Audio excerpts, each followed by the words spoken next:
하나님의 말씀은 신명기 13장 6절에서 9절까지입니다.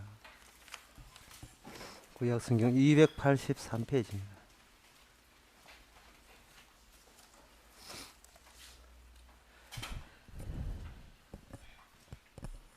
내 동포 형제나 내 자녀나 내 복에 내 품의 아내나 너의 생명을 함께하는 친구가 가만히 너를 깨어 이르기를 너와 내 열조가 알지 못하는 다른 신들 곧 내 사방에 둘러있는 민족 혹 내게서 가깝든지 내게서 멀든지 땅 이 끝에서 저 끝까지 있는 민족의 신들을 우리가 가서 섬기자 할지라도 너는 그를 쫓지 말며 듣지 말며 긍휼히 보지 말며 예스게 여기지 말며 덮어 숨기지 말고 너는 용서 없이 그를 죽이되 죽일 때에 너가 먼저 그에게 손을 대고 후에 뭇 백성이 손을 대라. 그는 애굽 땅 종되었던 집에서 너를 인도하여 내신 내 하나님 여호와에게서 너를 깨어 떠나게 하려 한 자니 너는 돌로 쳐 죽이라. 그리하면 온 이스라엘이 듣고 두려워하여 이 같은 악을 다시는 너희 중에서 행하지 못하리라. 아멘. 애굽 땅 종되었던 집에서 인도했던 일은 어디까지나 신명기에서 보면 과거 지나간 일이죠. 그 지나간 일을 되풀이해야 한다는 것은 현실을 사는 입장에서는 부질없는 일의 반복이다 이렇게 느껴질 겁니다. 왜 자꾸 과거 일어난 일을 근거로 해서 기준을 해서 지금 우리가 거기에 매일 필요가 뭐가 있느냐 그렇게 생각들을 하는데 그것은 과거에 일어난 그 일을 우리가 기억을 하는 게 아니고 그 일 안에서 내가 생각한 말고 다른 나가 여기서 제조가 되고 조성이 되는 겁니다. 이걸 어렵게 이야기하면 사안이 다르면 주체도 달라진다는 말 이렇게 표현할 수가 있습니다. 사안이 다르면 주체가 달라진다. 그걸 다른 말로 하면 구조가 바뀌면 그 안에 속해 있는 주체도 다른 주체로 행동하게끔 돼 있어요. 사항이 다르면 그 구조 자체가 달라지게 되면 군에 가기 전에 장정하고 군에 가기 전에 청년하고 군에 있어야 청년 그거 달라요. 예, 군에 가기 전에는 그냥 보통 청년인데 군에 가고 난 뒤는 사랑한단 말입니다. 해가지고 뭐 상당히 절도 있게 하다가 이 군에 제대해서는 이제는 보험 사기치고 그 특전사들 그리 상황 바뀌면 이 주체가 다 달라져요. 그 상황 속에서 자기가 적응하려고 하니까 그래서 너는 무엇을 기억하라고 할 때는 네 머리를 쓰라는 말이 아니고 하나님께서 의도적으로 만들어낸 네가 의도하지 않은 하나님의 다른 의도로 만들어진 상황과 더불어서 함께 너희들이 어디 가고 있는데 그 상황은 전에 일어났던 그 상황, 그 사건의 사안을 내용을 반복을 시키면서 미래를 끌고 가고 있는 겁니다. 꼭 십자가 같아요.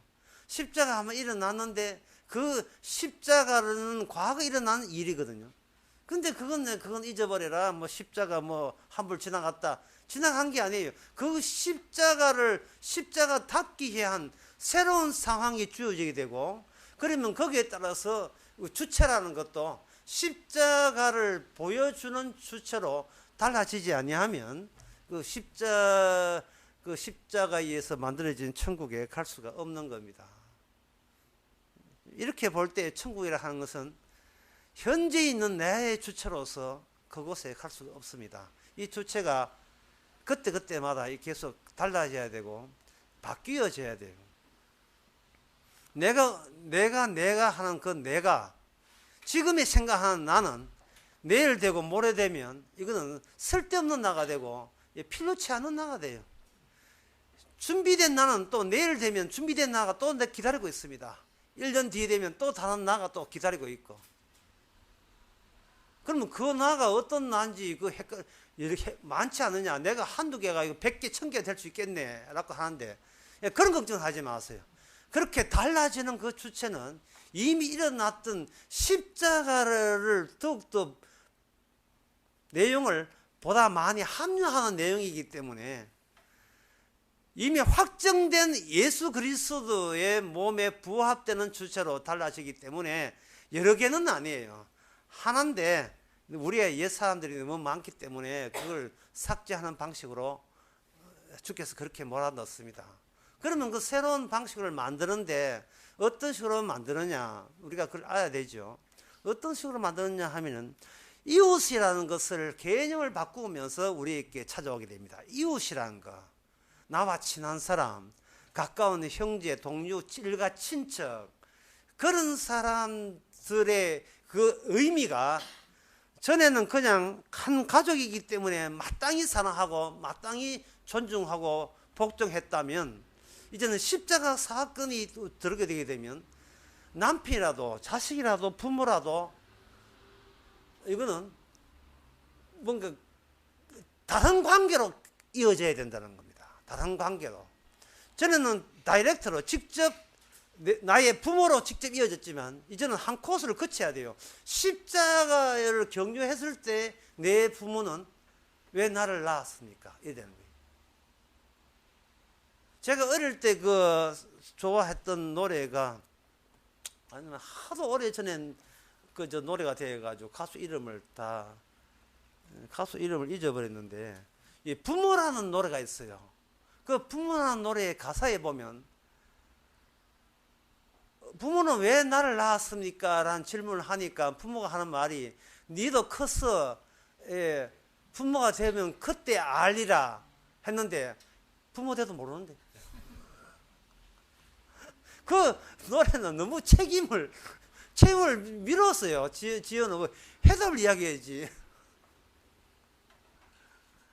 네가 부모 되면 알리라.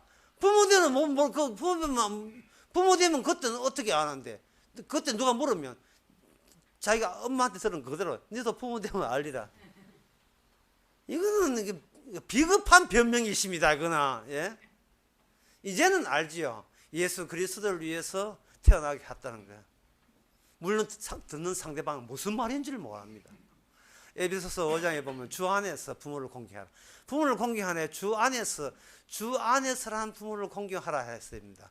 그 주 안에라는 네가 공경하지 말고 주님으로 하여금 공경케 하는 것을 네가 뒤늦게 확인하라 이 말. 아, 이게 바로 공경이구나. 이게 바로 부모라는 거구나 라는 것을 뒤늦게 확인하는 거예요. 그러면 그 부모에 대한 효심이 꼭 부모라에 해당될 필요는 없지요. 왜냐하면 예수 그리스도의 하는 일에 방해하게 되면, 그거는 주를 경외해 볼 때 어떤 부모냐 하면 내 주님을 방해하고 주님에 대적하는 부모로서 내 앞에 있는 사람이죠. 그러면 그 부모는 공경해서는 안 되는 거죠. 예, 부모들 잘 들으셔야 돼요. 부모라고 자동적으로 공경받는 게 아닙니다. 예, 복음 모르면 공경받을 생각하지 말아야 돼요. 예수 그리스도를 경유해서 하기 때문에. 제가 그저 오해 왔는데, 요 근래 우리 그 앞쪽에서 약간 달라진 게 있어요. 김연선 지사님이 그동안 어머니 챙겨드리고 해가지고 세상에 참 자식이 해야 될 걸 참 김연선 지사님이 다 앞자리에서 다 하는구나, 부모를 이렇게 했는데, 얼마 전부터 뒤에 앉은 우리 김선미 성도님이 부모를 챙겨줘요. 예, 그래서 저는 느끼던 게 먼저 된 자가 나중된다. 김윤선 지사님은 너무 나중대가 나 이를 갈미 울면서 좀 밑바닥까지 갈 수도 있지만, 그때 또 적용되는 게 뭐냐, 그렇게 나중되자 또 먼저 된다고. 도대체 주님이 누구시기에 왜 같은 형제, 같은 혈육을 나눈 그것마저 뭔가 다른 것으로 집어넣느냐 하면은, 부모 자체가 수상하다는 겁니다. 어미의 모친에서 죄를 만들었다고 한다면 죄는 잘라내버리고 우리 부모다라고 시작했을 경우에는 이 부모와 더불어 함께 지옥 가는 수가 생겨버립니다. 그러면 하나님, 진짜 하나님이 나타난 취지가 날아가 버려요. 그래서 어떻게 하느냐 하면, 다시 정리하게 되면 이웃 사랑을 확대시키는 방향으로 하나님께서는 주체를 바꿉니다.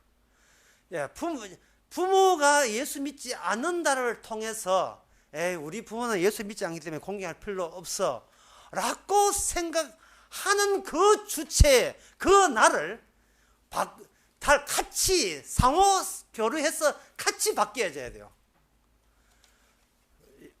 엄마가 내 교회 가는 걸 방해했을 때 그러면 나는 공경 안 해도 되잖아, 편하게 됐네 라고 생각하는 나는 또 뭐냐 이 말이죠. 예.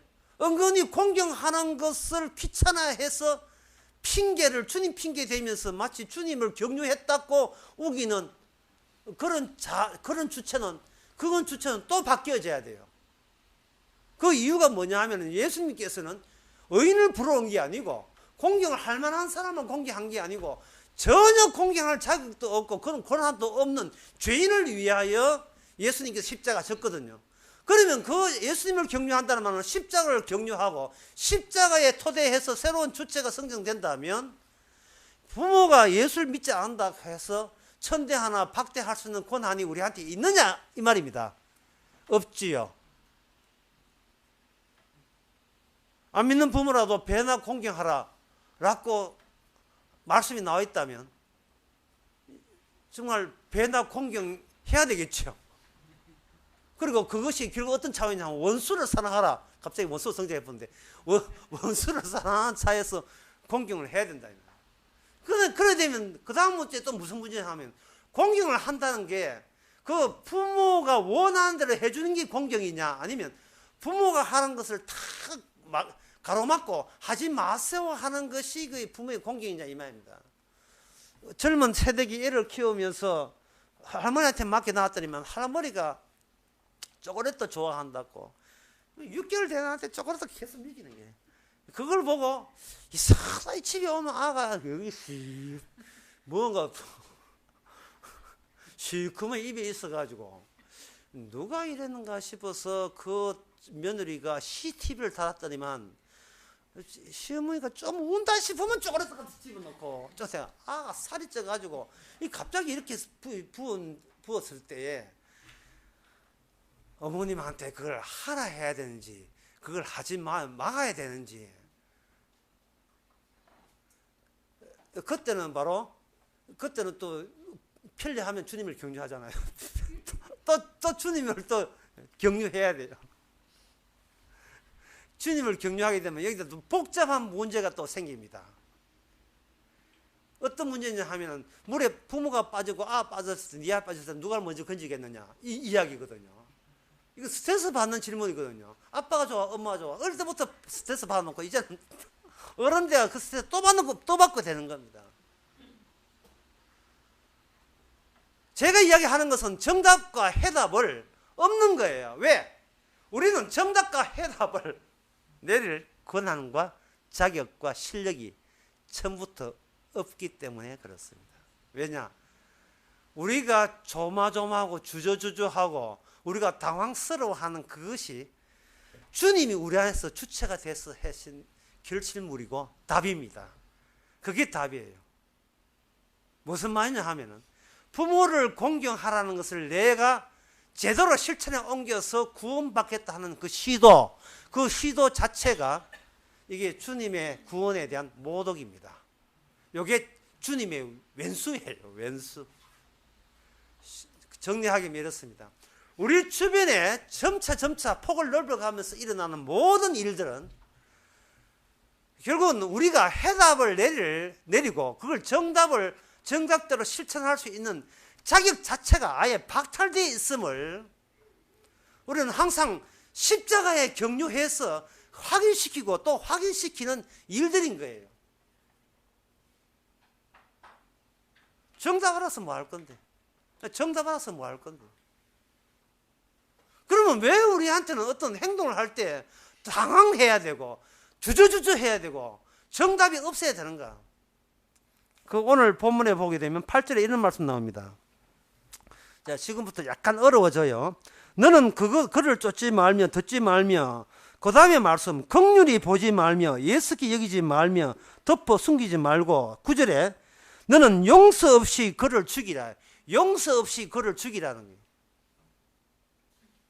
예배당에다 이걸 한번 써볼까? 써봐가지고 이렇게 길게 한 액자를 만들었어요. 용서 없이 죽여라.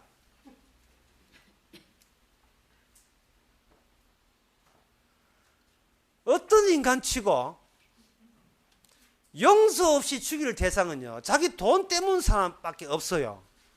근데 자기를 평생 키워주고 찬바람 맞아가면서 시장 바닥에서 고생한 그 부모가 단지 복음을 모르고 예수 믿지 않은 것 때문에 용서 없이 죽일 유인이 있으면 나와봐라 그래요. 없습니다. 항상 팔은 자기 안에 굽는다고 자기와 관련된 것한테는 관대해요. 이게 용서가 돼요. 남이 뭐 하면 입에 거품 먹고 그렇게 욕을 해야 되지만 자기가 되게 되면 뭐든지 좋아져요. 박근혜 싫어하는 사람은 박근혜가 뭘 해도 다 싫고, 노무현 싫어하는 노무현 쪽에 나오는 저쪽에 뭘 해도 다 꼴 사납고 관대하지 않습니다. 이것을 제가 오전에 이렇게 했죠. 인간은 분열되어 있다는 거예요. 이걸 통합할 수 있는 재주나 여건이 마련되어 있지 않습니다. 통합해서 뭐 하려고? 통합해서 뭐 하려고요? 통합해서 구원받으려고. 그런 것을, 통합해서 구원받는 것을 처음부터 하는 게, 애초부터 그런 것을 용납한 적이 없습니다. 선악과 따먹었잖아요. 선과 악을 알아서 통합하지 마세요. 선악과 따먹은 채로 멸망당하세요. 구원은 생명나무지 선악이 아닙니다. 이걸 내가 지금 수천 번 이야기해도 사람들은 돌았으면 잊어버리고, 안 돌았으면 좋겠어. 돌았으면 잊어버리고, 또 그 선을 행해야지, 선하라 했으니까 성령의 열매 맺어야지, 맨날 이런 식으로 또 돌아서서 또 악은 갑자기 또 선 쪽으로 나가는데 없습니다. 여기서 어떤 너를 용서 없이 그를 죽이라는 이 항목 속에 일가 친척 가족들 다 포함되어 있어요. 시작을. 이것을 실천하려면 내 손으로 복음 모르는 부모를 죽이니 차라리 내 손으로 나를 죽이는 게 편해요. 속 편해요. 나를 죽이는 것이. 진짜 이래 가지고 차라리 자기 자신을 죽어서 자기가 스스로 자기를 하는 속이 편합니다. 그 정도로 우리는 이 어느 한 말씀을 지킬 재주가 그 위인들이 못 됩니다. 바로 그것이 하나님께서 이스라엘 하여금 확대시켜요. 점점 범위를 나가 있는 자리에서 점점 확대시켜 나가면서 파악되는 정말 진정 하나님의 적이 누구냐를, 정말 예수께 여기지 말고 그 다른 신은 어떤 성질을 갖고 있는지를 확대시켜 나가면서 깨닫게 하시는데, 그 확대가 평생 합니다. 평생 가면서 우리는 보다 많은 사람을 만나면서 주의 말씀을 어느 선까지는 지켰다고 했는데, 그 선에 만약에 내한테 도움 주는 사람이 들어왔을 때 우리는 갑자기 기존에 나가 옳다는 것을 증명해 줄 그 기준 자체가 새로 투입되는 그 존재로 인하여 다 깨집니다. 다 깨집니다.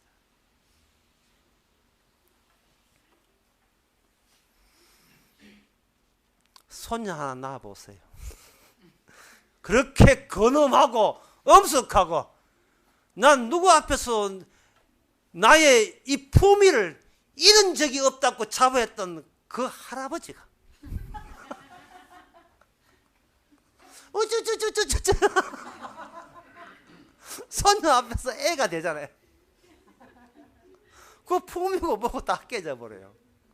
내가 절대적으로 나의 자존심과 체면을 지키던 그 기준이 하나님께서는 새로운 새로운 상황을 몰아넣음으로써 그 기준이 얼마나 어설프고 전혀 나의 의로움에 도움되지 않는 일방적인 주장이라는 것을 깨닫게 됩니다. 그렇게 될 때 차라리 그 기준을 차라리 그것을 용납하고 기존의 내 기준과 더불어서 내가 함께 자기를 하는 것이 내한테 속 편하죠. 그래도 죽으라는 말은 아니고. 이 말을 한마디로 말해서 뭐냐, 우리가 우리의 내부적으로 흐르고 있는 그런 내부적으로 흐르고 있는 유일한 하나밖에 없는 어떤 성질 같은 것이 온 가족과 인류를 전부 다 동일하게 전부 다 꿰뚫고 있다는 것을 보여주는 겁니다.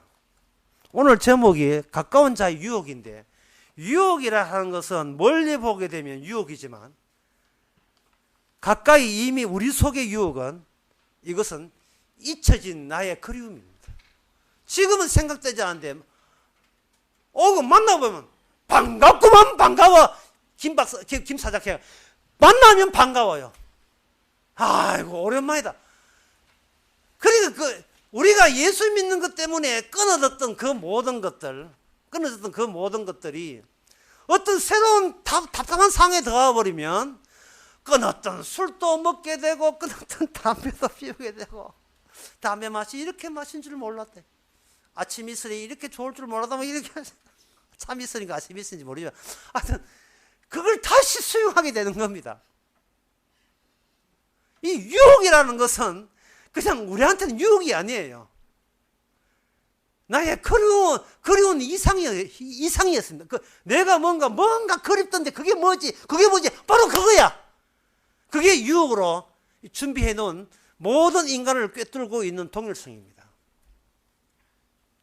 누가 우리 내부에서 그걸 뽑아낼 재간 있는 사람 누가 있겠습니까? 아무도 없습니다. 사도행전 13장에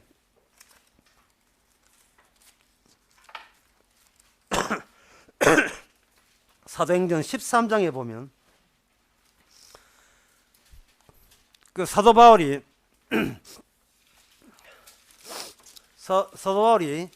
전도를 이제 2차 전도를 마치고 예루살렘으로 가면서 그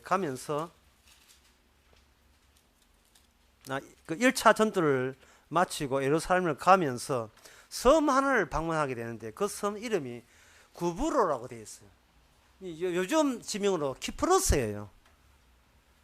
이집트 항공을 가짜로 폭탄해가지고 납치해가지고 머무른 곳이 키프로스는 이 섬에 머무른 겁니다. 망명해달라고 했던 키프로스. 그 키프로스에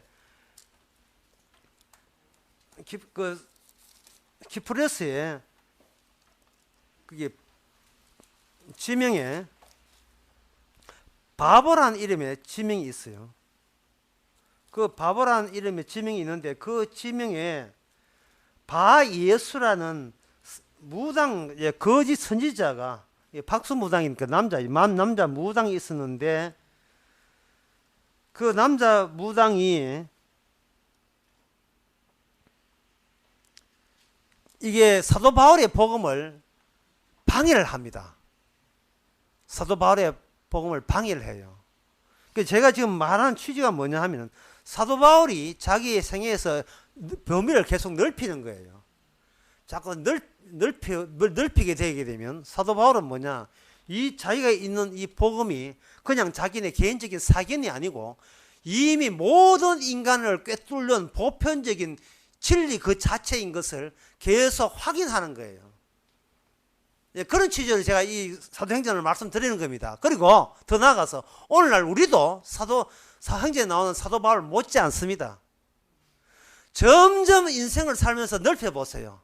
그러면 내가 믿는 예수 그리스도가 단순히 하나의 종교가 아니고 보편적인 거예요. 이 세상의 모든 것에 하나하나 적용되어 있다는 사실을 가면 갈수록 점점 더 넓혀지는 거예요. 그런데 송독을 못 믿도록 그렇게 하니까 사울이 성에 충만해서 그를 주목하여 가로되 모든 괴계와 악행을 가득한 자요. 10절에 보면 뭐라고 되냐면 마귀의 자식이요 모든 의의 원수요 주의 바른 길을 굽게 하기를 거치지 아니하겠느냐.